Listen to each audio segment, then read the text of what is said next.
हमें आज ज़ेलेंस्की के उस सीक्रेट दौरे का जिक्र करेंगे, पूरी डिटेल आपके सामने रखेंगे, जिसके बाद यूक्रेन की वायुसेना बुरी तरह फंस गई। ज़ेलेंस्की ने जाने अनजाने एक ऐसी गलती कर दी जिसका सबसे बड़ा फायदा पुतिन को होगा। ज़ेलेंस्की ने एक मिसाइल पर भी खुफिया मैसेज लिखा है और सब पूछ रहे हैं कि क्या ज़ेलेंस्की ने सरेंडर करने का फैसला कर लिया है।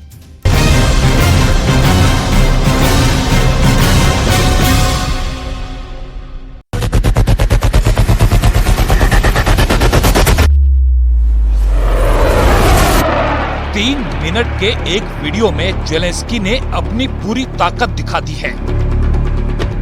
इस वीडियो में ज़ेलेंस्की ने उस मिसाइल पर युद्ध वाली चिट्ठी लिखी है जिसे नेटो ने खास तौर पर यूक्रेन को तोहफे में दिया है। इस मिसाइल के टारगेट पर पुतिन है और ज़ेलेंस्की ने जो इस पर लिखा है वो पूरी दुनिया में वायरल हो रहा है। इस वीडियो में ज़ेलेंस्की ने पुतिन के युद्ध के खिलाफ जहर उगला है। इस वीडियो में ज़ेलेंस्की ने वो हथियार बहुत खामोशी से दिखा दिए जिसके बारे में जानने के लिए पुतिन के खुफिया एजेंसियां महीनों से काम पर लगी हुई थीं। इस वीडियो में अमेरिका का दिया हुआ पैट्रियट एयर डिफेंस सिस्टम भी दिखाया गया। इस वीडियो में जर्मनी से मिला iris T air defence system भी साफ साफ नजर आया। इस वीडियो में ज़ेलेंस्की ने पहली बार दुनिया को स्टॉर्म शैडो मिसाइल भी दिखाई। इस वीडियो में ज़ेलेंस्की ने फ्रांस से मिली स्काल्प मिसाइल को भी सबके सामने पेश कर दिया और फिर उस पर लिखा यूक्रेन जिंदाबाद। ये यूक्रेन का बहुत ही सीक्रेट एयरबेस है और यहाँ नेटो के वो हथियार रखे गए हैं जो अभी तक यूक्रेन ने दुनिया को नहीं दिखाए थे। लेकिन अब पुतिन के खिलाफ इतना माल वो भी सिर्फ 3 मिनट के वीडियो में रिकॉर्ड करके वायरल कर दिया गया है। क्या ये ज़ेलेंस्की की खुफिया नाकामी है या कोई ऐसी चाल जिसमें वो पुतिन को फंसाना चाहते हैं? पुतिन को चैलेंज करने के लिए इस बार फाइटर जेट पर सवार हुए। ये युद्ध शुरू होने के बाद ज़ेलेंस्की की सबसे आक्रामक तस्वीर है। ज़ेलेंस्की एक मिग 29 विमान में बैठे हैं जो सोवियत संघ के दौर का लड़ाकू विमान है। इस तरह ज़ेलेंस्की बता रहे हैं कि वो रूस को उसी के बनाए गए हथियारों से हरा कर दिखाएंगे। Льотчики здійснили вже понад 14 тисяч бойових вильотів. І попри все, наші воїни збили понад 3,5 тисячі різних повітряних цілей, літаків та вертольотів окупанта, їхні ракети і ще понад 2 тисячі ударних дронів. यूक्रेन का दावा है कि वो अब तक रूस के 315 फाइटर जेट मारकर गिरा चुका है। ज़ेलेंस्की का दावा है कि वो रूस के 311 हेलीकॉप्टर को खत्म कर चुके हैं। रूस के 4000 से ज्यादा ड्रोन खत्म करने का दावा किया जा रहा है। रूस की 1300 से ज्यादा क्रूज मिसाइल गिराने की बात हो रही है। ये आंकड़े ज़ेलेंस्की के हैं और ये पुतिन को बेइज्जत करने के लिए रोज जारी किए जाते हैं। Сподівались знищити нашу авіацію, нашу протиповітряну оборону. ज़ेलेंस्की का इस सीक्रेट एयरबेस का दौरा एक बड़े मकसद के साथ दुनिया भर में टीवी पर दिखाया जा रहा है। ज़ेलेंस्की के मकसद को यहाँ बहुत ही बारीकी से समझने की जरूरत है। ज़ेलेंस्की ने यहाँ क्या क्या देखा और क्या क्या दिखाया उसकी एक लिस्ट तैयार की गई है और इस लिस्ट में उन हथियारों की सबसे खतरनाक बात भी शामिल की गई है। सबसे पहले बात ब्रिटेन से मिली स्टॉर्म शैडो मिसाइल की और साथ में फ्रांस से मिली स्काल्प क्रूज मिसाइल की। ज़ेलेंस्की ने ये दोनों मिसाइल देखी या कहें कि दुनिया को दिखाई। ज़ेलेंस्की इन दोनों मिसाइलों से पुतिन को डराना चाहते हैं। खास बात यह है कि ये दोनों मिसाइल एक दूसरे की कॉपी हैं, दोनों एक जैसी हैं। दोनों को फ्रांस और ब्रिटेन ने मिलकर तैयार किया है। जो मिसाइलें यूक्रेन को दी गई हैं, उनमें स्टॉर्म शैडो की रेंज 250 किलोमीटर है और स्काल्प मिसाइल की रेंज भी 250 किलोमीटर है। दोनों ही विमान से दागी जाने वाली क्रूज मिसाइल हैं। इन दोनों मिसाइल को लेकर रूस की फौज में खौफ बढ़ता जा रहा है। इस वक्त इन मिसाइलों को इस्तेमाल करने के लिए नेटो ने यूक्रेन के सुखोई 24 फाइटर जेट को तैयार कर दिया है। सोवियत दौर के इस विमान को इससे लैस किया गया है। इस फाइटर जेट के 2 वर्जन हैं और दोनों ही अब स्टॉर्म शैडो और स्काल्प मिसाइल से लैस हैं।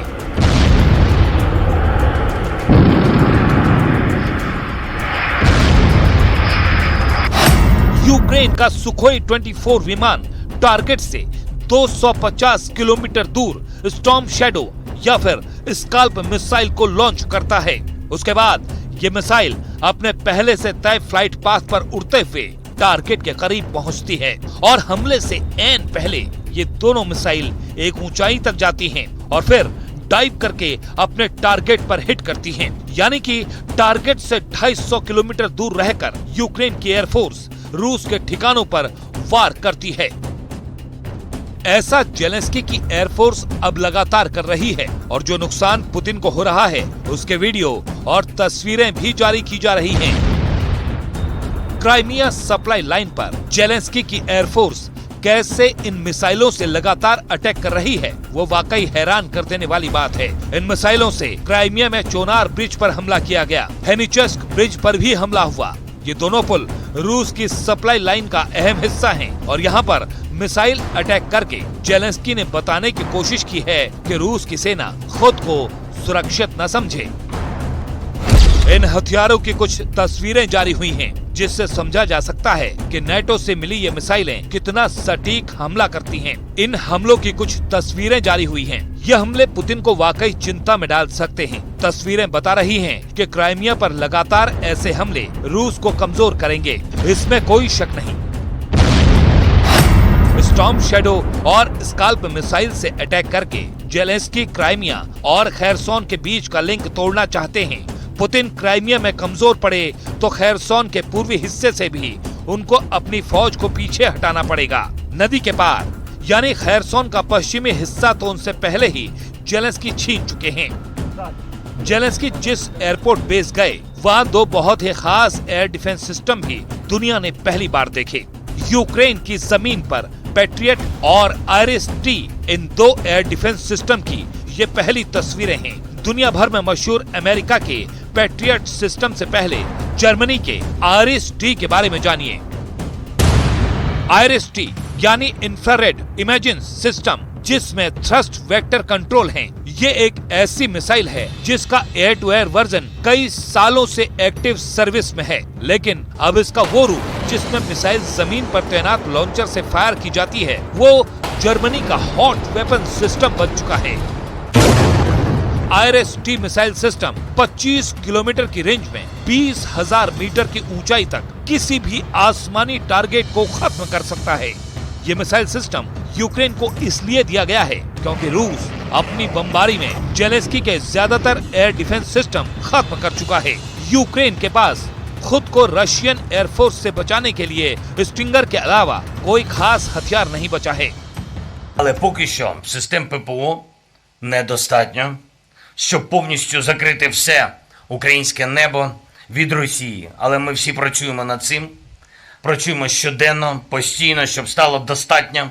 Переконуємо партнерів, що швидкість постачання того, про що домовились, це ключовий фактор. І ми обов'язково створимо надійний повітряний щит України, який зможе бути основою повітряного щита всієї Європи. चाहे वो S-300 हो या फिर बक मिसाइल, रूस की पिन पॉइंट एक्यूरेसी वाले हथियारों ने यूक्रेन के बहुत से हथियार हमेशा के लिए तबाह कर दिए हैं। इसलिए जब IRIS-T मिसाइल सिस्टम यूक्रेन के पास आया तो कह सकते हैं कि उसकी एयर डिफेंस वाली पावर फिर से जिंदा हो गई है। ऐसे में रूस के विमानों के लिए अब यूक्रेन में उड़ना मुश्किल हो जाएगा। ये कीव और खार्किव जैसे शहरों को रूस की बमबारी से बचाएगा। इसकी जद में आने वाले रशियन एयरफोर्स के किसी भी विमान, हेलीकॉप्टर या फिर ड्रोन का बचना आसान नहीं होगा। З найбільш важливих результатів стало саме те, що українські герої приземлили російський культ ракет. Цей культ знищений назавжди. Держава-терорист довго намагалась залякувати не тільки Україну, Європу, весь світ своїми ракетами, які нібито неможливо збити. Українці їх збили, українці їх знищили. जेलेंस्की को जो भी नए हथियार मिल रहे हैं, उसके लिए रूस ने नेटो और अमेरिका को अपने टारगेट पर लिया हुआ है। अगस्त में ही पुतिन ने स्टॉर्म शैडो के कई गोदाम उड़ा दिए हैं। हालांकि इसमें जेलेंस्की को कितना नुकसान हुआ यह भी साफ नहीं है, लेकिन जेलेंस्की सिर्फ डिफेंसिव हथियारों के बलबूते युद्ध नहीं लड़ना चाहते। जेलेंस्की आक्रामक होना चाहते हैं और काउंटर अटैक वाले अभियान के साथ वो अपने तेवर बहुत पहले साफ कर चुके हैं। जेलेंस्की के इन तेवरों का एक बड़ा हिस्सा अमेरिका का फाइटर जेट F-16 है, जिसकी अभी तक डिलीवरी डेट फाइनल नहीं हुई है। लेकिन जेलेंस्की का हौसला इस विमान को लेकर 7वें आसमान पर अभी से पहुंचा हुआ है। І вже тільки питання часу, коли в українському небі будуть F-16, які дадуть ще більше сили нашому захисту. Українські повітряні сили вже стали наймогутнішими за всі роки існування, а стануть ще потужнішими. लगातार कयास लगाए जा रहे हैं कि अमेरिका का बनाया गया ये लड़ाकू विमान बहुत जल्दी यूक्रेन को मिल सकता है, लेकिन अंदर की खबर जेलेंस्की को बेचैन कर सकती है। F-16 का कांटा लगातार पॉजिटिव और नेगेटिव के बीच घूम रहा है। कभी जेलेंस्की को लगता है F-16 आएगा, तो कभी जेलेंस्की को एहसास होता है कि F-16 के नाम पर बहुत बड़ा मजाक हो गया है, क्योंकि इसकी डिलीवरी डेट 2024 तक पहुंच जाती है।